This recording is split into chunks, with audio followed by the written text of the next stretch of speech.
আমি নামাজ পড়ব কি মানুষের দেখার জন্য না আল্লাহকে পাওয়ার জন্য?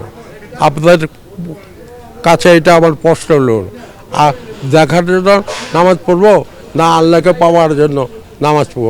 ই করি আমি হাত ধরে আপনাদের করতেছি, যেটা ভিডিওটা যারা দেখবেন আমাকে ক্ষমা সুন্দর দৃষ্টিতে দেখবেন, কারণ আপনারাও জানেন আমি খুব অসুস্থ।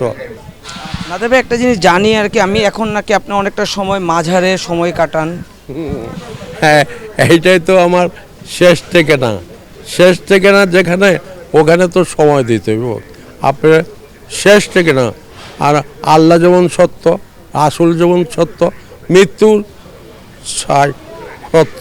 মৃত্যু তো একদিন মৃত্যুর স্বাদ আপনারা আমার গ্রহণ করতে হইব। এইগুলোকে আগের থেকে আমি মাজার বানায় রাখছি, মসজিদ বানায় রাখছি, আর এতিমখানা বানায় রাখছি, আর লঙ্গর খেলা বানা রাখছি। এগুলি সব আমি চালাই। সব মশার বিরুদ্ধে সুরক্ষা দিতে এলো বসুন্ধরা এক্সট্রিম অ্যারোসল, মশার বিরুদ্ধে এক্সট্রিম সুরক্ষা।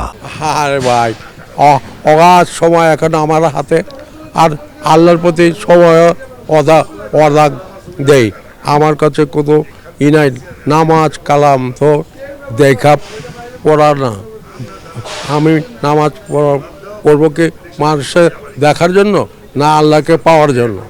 আপনাদের কাছে এটা আমার প্রশ্ন হলো, আর দেখার জন্য নামাজ পড়ব না আল্লাহকে পাওয়ার জন্য নামাজ পড়ব? এটা আপনারা বিচার করবেন। ভক্তের কই এত করি আমি হাত ধরে আপনাদের করতেছি, যেটা ভিডিওটা যারা দেখবেন আমাকে ক্ষমা সুন্দর দৃষ্টিতে দেখবেন, কারণ আপনারাও জানেন আমি খুব অসুস্থ। যতটুকু ভালো লাগছে এর বিষয়টা ভালো মনে হয়।